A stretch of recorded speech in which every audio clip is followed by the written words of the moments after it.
Everybody, welcome back to the Inspired Word Podcast. My name's Caleb. His name's Andy, and he's going to give his testimony today. All right. My name is Andy Andrews. I'm from Moore County. I've grew up in Aberdeen, Southern Pines, Pinehurst. I've lived here basically my whole life. I'm the oldest of 5 brothers and sisters. Now 4 of us. I grew up with my mother. She basically raised us all. My father had got sick when I was really young, and he had a stroke and got brain cancer, and he was never really a part of our family growing up, which I think made a huge impact on my life as a kid and being disciplined and stuff like that. My mom had done the best she could do with 5 of us. She had us all in school. She took us to Catholic church every Sunday that we would go. She had us all in sports. I was in Boy Scouts. I did the whole 9, I did all that stuff you're supposed to do as a kid, positive things, trying to lead me down a positive path. And I don't know, man. I like sports, and I never really liked school, but I passed school all the time. But I liked sports growing up. I wasn't never really good at sports or anything like that. But I don't know. Like I was saying, I knew I was a little different from other kids. Like growing up, I was getting in trouble from a very early age in school. I was stealing stuff out of stores. Like anytime I went in the store, I would steal some, just stupid things. Like it wasn't like I needed this stuff, or it was just, I don't know, like kind of just like a criminal. He was just drawn to it. Yeah, just like drawn. It was just weird. Like, and then growing up, I stayed in trouble in school all the time for fighting, talking junk to the teachers, smoking cigarettes, that kind of thing.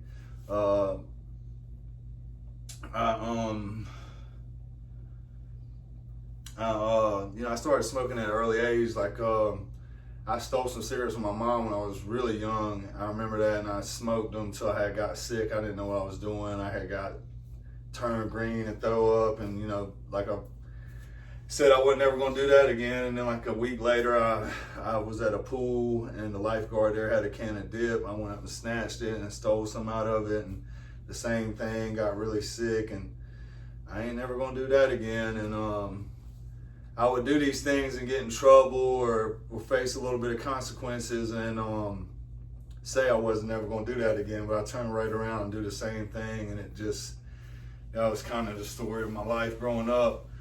I'm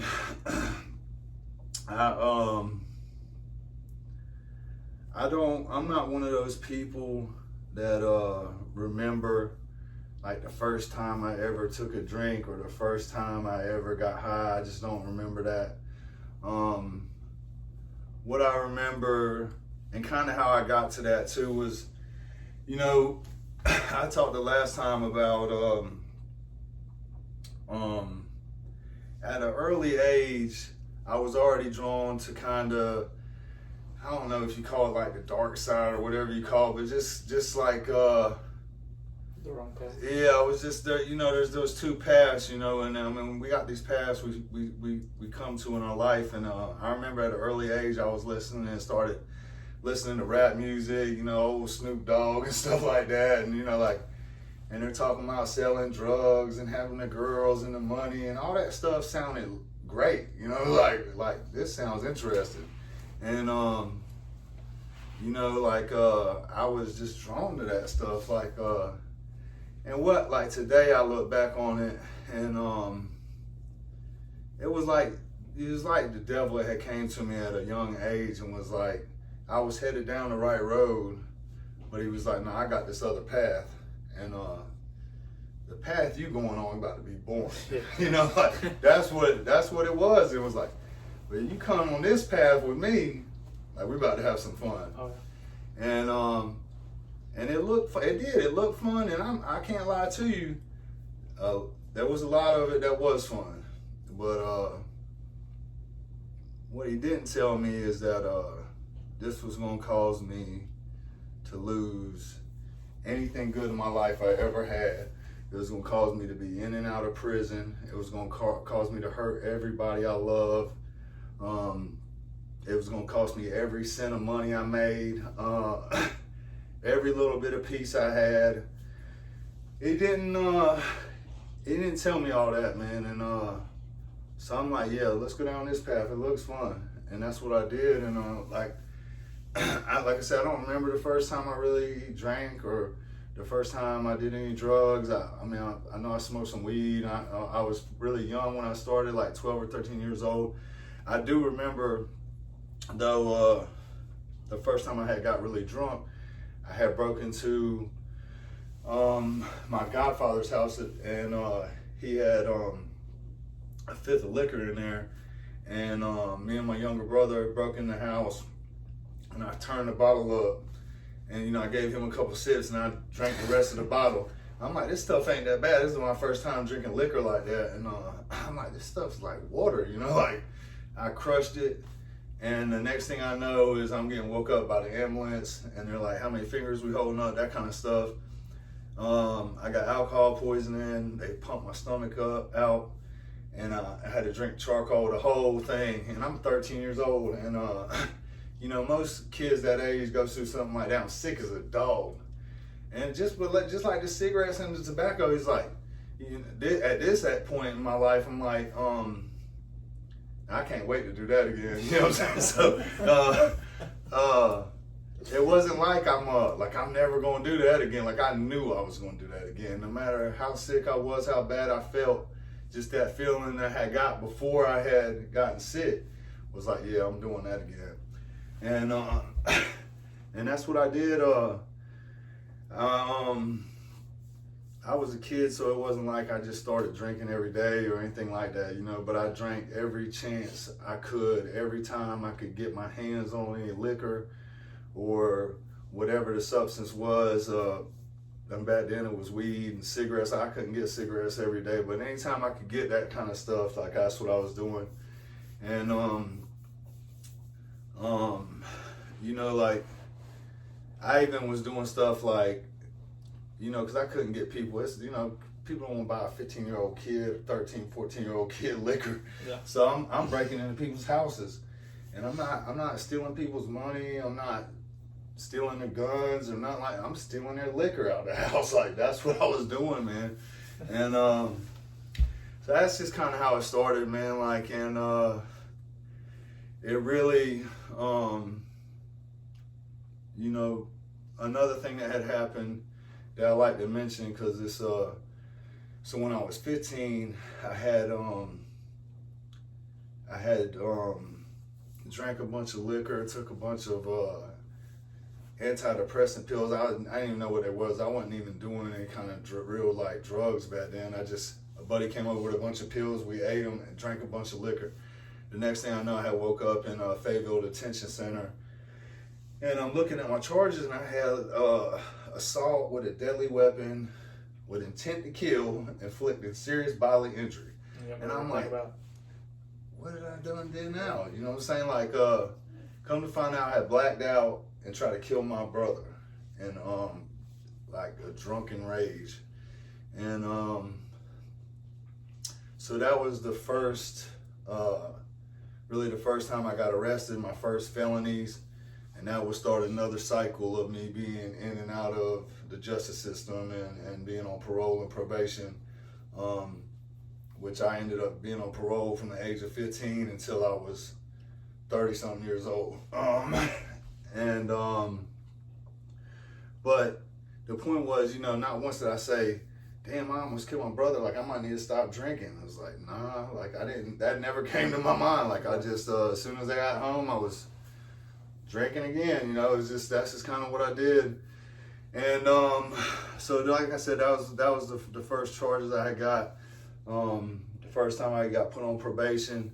And I think that one time was the only time I've ever completed probation successfully.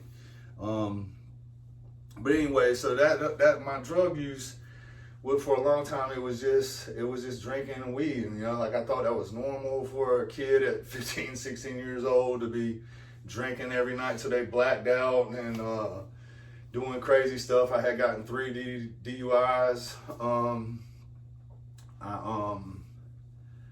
I had got arrested with a bunch of substances when I was 16 and got my first DUI. I didn't even have a real license, but I couldn't get a license for a year. I got my license back and lost it a month later for 3 years. And then I just started driving, and drinking and driving, didn't really care. But, and this whole time, my drug use is progressing. Like I can't afford to do drugs and drink like I want to. So like most of us, I come up with the idea that, well, maybe I can start selling it. And, anybody knows that a drug addict ain't really good at selling drugs, and it never really works out that good. And but yeah, it progressed into me doing everything. I have basically been addicted to just about every drug that there is. I never really got into any meth or something like that, but I started out drinking and smoking weed, thinking it was fun, doing a little bit of cocaine and stuff like that, and then graduating to smoking crack and then doing pills, and then eventually I was strung out shooting drugs intravenously. And during this time, before I had got really big into the pills and all that stuff, at 19 I had a son, and that's another thing, like I had my son, me and his mother couldn't get along. I was drinking a lot, and it came to one of those decisions, like you're either gonna stop drinking or you're gonna lose your son. And I ended up signing the rights to my son away to her parents, which today I look back on as probably one of the best things I've ever done for that kid. But that isn't how I looked at it for a long time. I looked at it as like, they took my kid from me, this and that. Like I wasn't bothering nobody. Like hell, I was getting DWIs. I was in and out of jail. Like today, I'm very grateful for those people that they did that, because they gave my son a life that I wouldn't have been able to give him. And anyway, so I lose my son, I lose my license, I lose my house. I'm back at my mom's, and that just gives me an even more excuse to just do whatever I want to do. I'm in and out of jail, catching charges, and so I've been to detox probably 7 or 8 times. I've been to 7 or 8 treatment centers. I've been to prison twice. I've been to prison rehab. I've been to jail. I don't even know how many times I've been in jail in Moore County and all around the state and in South Carolina. Like I said, I just stayed on probation until they got tired of me, and then they would send me off somewhere. And I never wanted help. I never wanted to ever try to get sober. Like really, I love drinking and getting high. That's the truth about it. And no matter what it cost me, I didn't care. That's what I was gonna do. I had, like I said, it was just, to me, there was no, I had gotten in so deep with it that there was really no way out, I thought. And, this whole time too, like I grew up in church. I've always believed in God. I've always prayed. I've always, more times, sometimes I did it more than others, but I've always been in the Word. I've always read the Bible. And like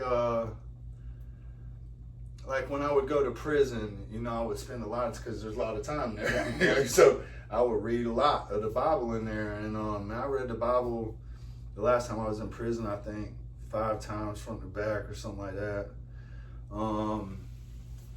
I stayed studying the Word, and like I said, I always prayed. But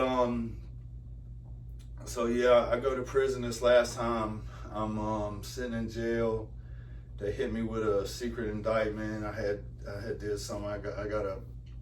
Anyways, I'm sitting in jail. I got 30 something felonies, and they come to me and they're like, my lawyer's like, dude, they're about to give you 10 years, and I'm like, ain't no way. I'm not like, what you mean 10 years? I can't do no 10 years, but he's like, well, you gonna do what they tell you to do. I mean, like, you ain't really got a choice at this point. And that was the first time in my life when I was like, man, I really messed up, man. Like these drugs really caused me a problem.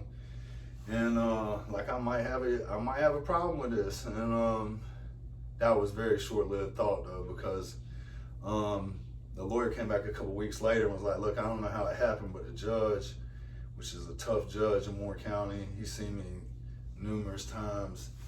He's always been really tough, and he consolidated all my stuff together under a 24-month sentence.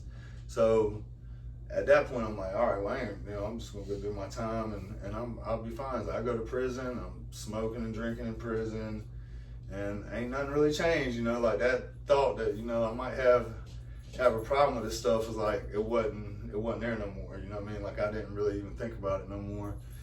And so yeah, I go to prison. But like I said, I'm in prison. I'm reading the Word. I'm that's sad to say. That's probably the best I've ever done in my life is when I've been locked up in places like that, and I got somebody else managing my life for me. It's pretty pitiful. But so I come out of prison. It's the same thing again, man. Within a couple weeks, I'm strung back out on pain pills, and not too long about I'm back on the needle again, doing that stuff, and can't keep a job. I'm basically just surviving, and at this point, I'm at my mother's house, no job, no phone, no license, living off my mom, who's and just basically living like an animal. And the sad part about it is like I was cool, I was content with living like this, and just hopeless that this is it. Like this is how I'm gonna live. This is how I'm gonna die as a hopeless junkie. And at this point, I had a couple friends, and my brother. They had started doing something different. John, and a couple of my best friends I grew up with that we used to all do the same things together, and they had really turned it around. And they would come by and talk to me, and I just remember being in bed sick, and these guys would come talk to me, and they look like they're doing good, they look healthy, they're smiling, and they're telling me they're not drinking no more. And I'm sitting in bed, can't get out of bed, thinking to myself, that really must suck, because I'm doing so great over here, but that's just how twisted this stuff had my mind. And of course, for a long time, man, like I wasn't about it. I wasn't going to try to do anything different. And I don't know, dude. I got up one morning and with no intention of doing anything different, the same thing I had been doing every day for the last couple of years. I got up, I waited for someone to call me. I went and got them something, and then got what I needed. And I had did a lot of stuff that morning. And I'm so sick, I do all this stuff and I'm still sick. And like the feeling I had gotten in, and like it was pretty much like a God moment, it sucked, but it ended up being a positive thing. Was like I knew I was jacked up, man. I knew my life was jacked up. The only thing that's ever worked to help me feel better and basically just get away from me was that, and it wasn't working anymore. And I knew then that I had a problem and I was in trouble. And I had called my brother and went to detox again. unfortunately, like that didn't really last. I ended up coming back home a week later, and I stayed back out there for a couple more weeks, and I ended up really reaching out and get some help again, and so I go to this treatment center, and in Rockingham, a lot of people talk about it. I show up to this place with a bag of clothes, no money, no phone, nothing. I ain't have nothing. I come into that place with absolutely nothing. My brother had to bring me clothes up there because I didn't have any collar t-shirts, and that was part of it. You had to wear collar t-shirts, like that kind of thing. And man, I just remember just feeling like so hopeless, and like just like a shell of a person, man. Like this is what my life is, man. Like how did I screw my life up so bad? And I'm sitting in this treatment center, and I can't stop thinking about getting high and drinking.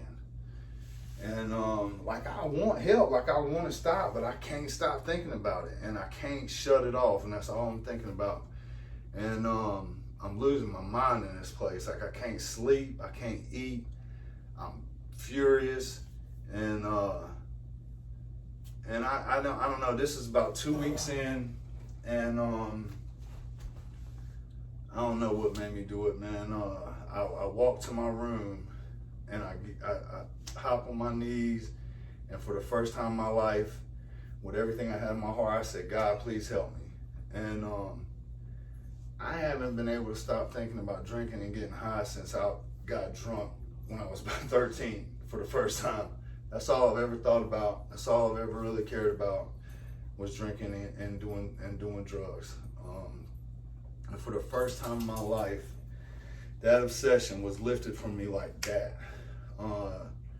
You hear a lot of people say they struggle with that for whatever, but I believe I really, like God knew in my heart I wasn't playing around, and He had just been waiting the whole time. You know, like it wasn't like God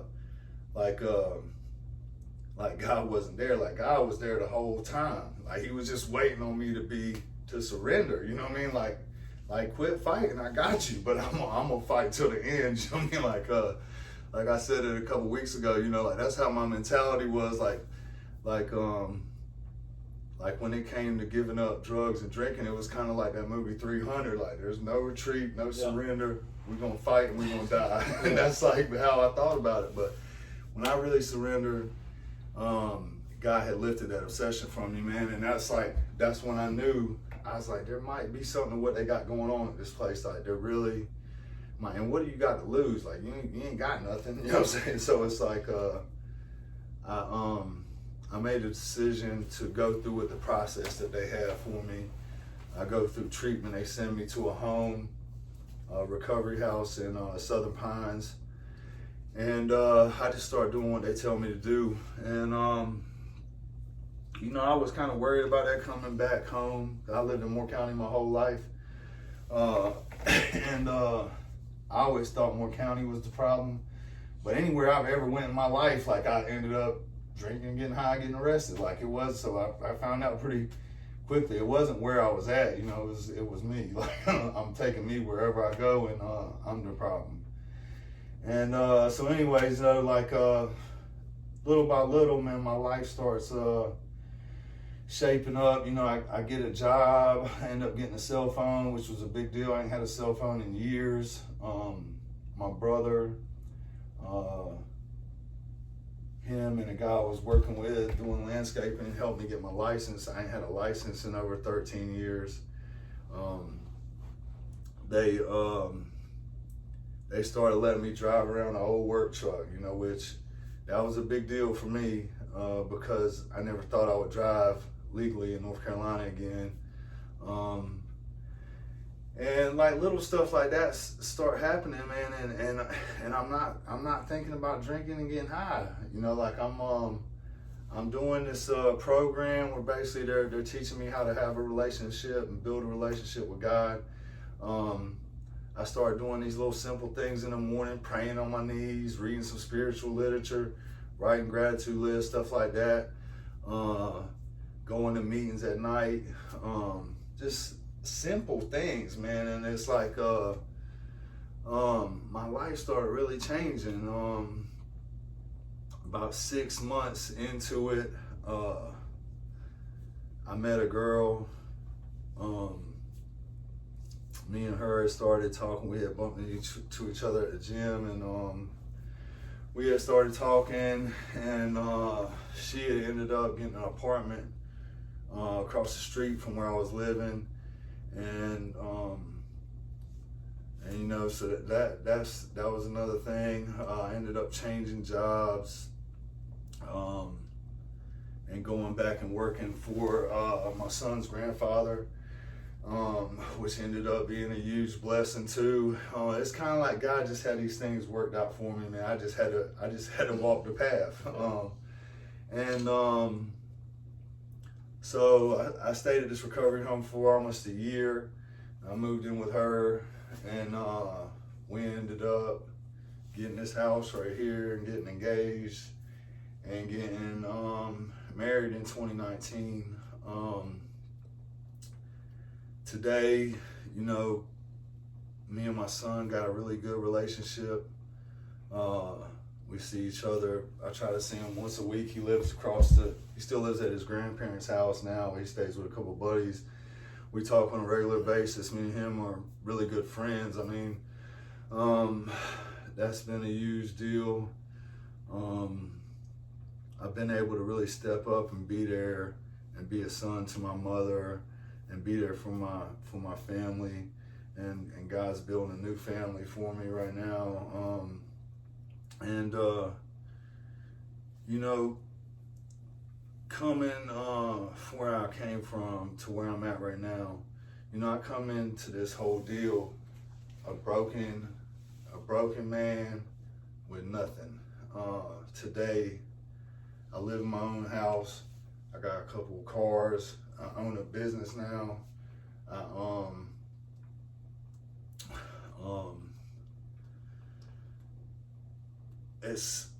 I got everything I want, man. Everything I need, God has blessed me with, and that's really cool. And I like to mention that because it's just to see where I came from to where I'm at now. So is just an example of God's grace and mercy, and anything is possible. But the real thing, what I was just talking about, is the greatest blessing I've ever had, and the greatest gift I've ever gotten is like I wake up in the morning, I'm not thinking about drinking and getting high. The first thing on my mind in the morning is waking up and spending time with God. God is the most important thing in my life today. And my wife knows it. Everybody in my life knows that. Like, my son knows it. And they're cool with that because, you know, they'd rather me be doing this than doing what I was doing. And I don't know, man. I was listening to something earlier, man, and it really hit me.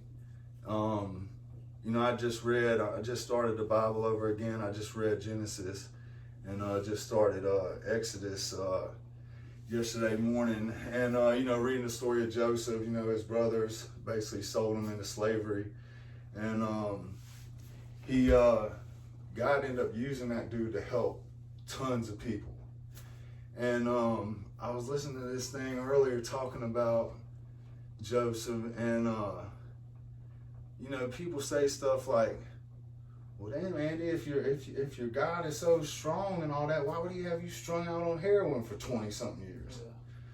Yeah. And this dude said in this thing I was listening to, you know, like,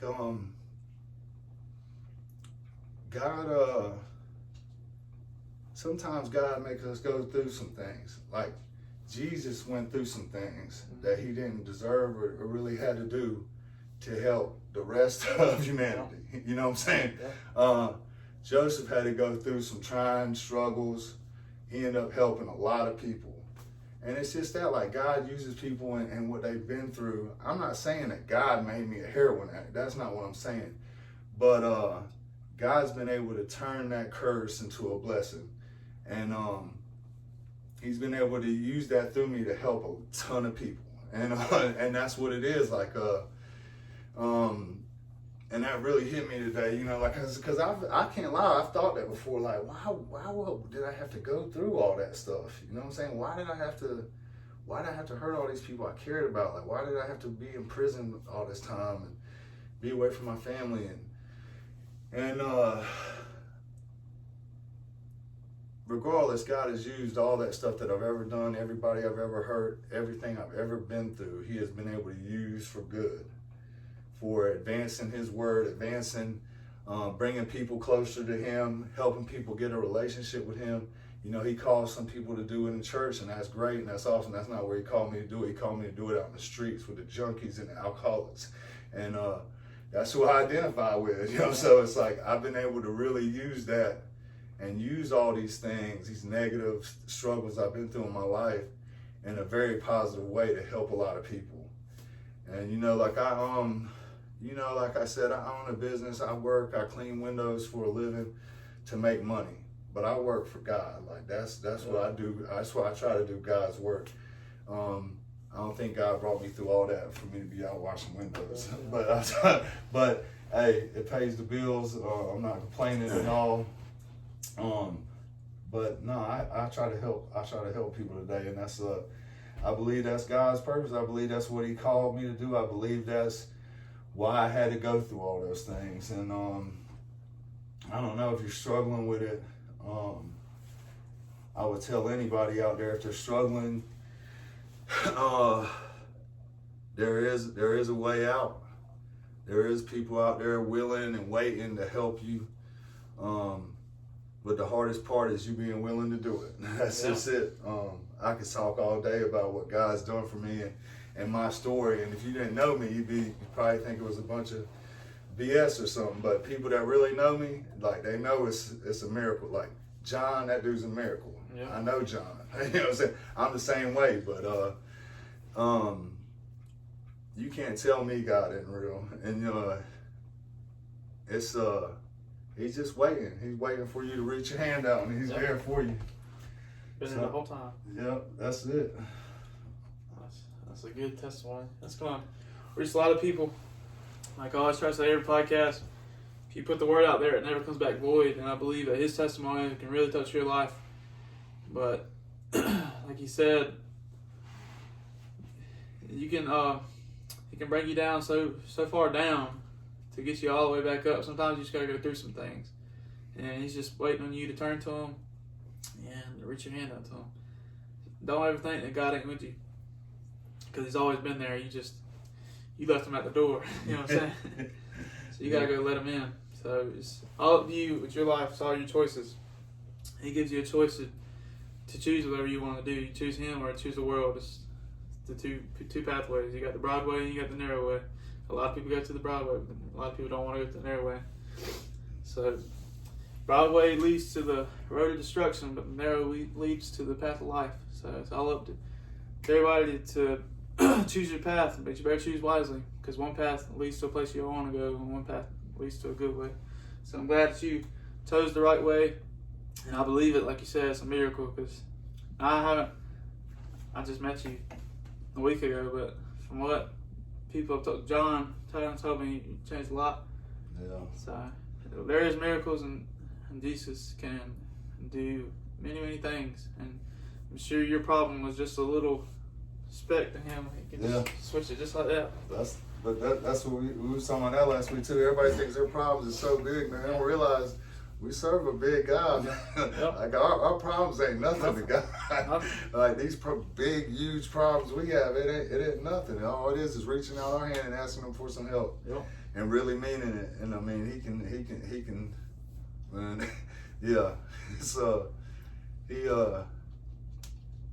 our God's a big God, that's for sure. Oh yeah, no doubt.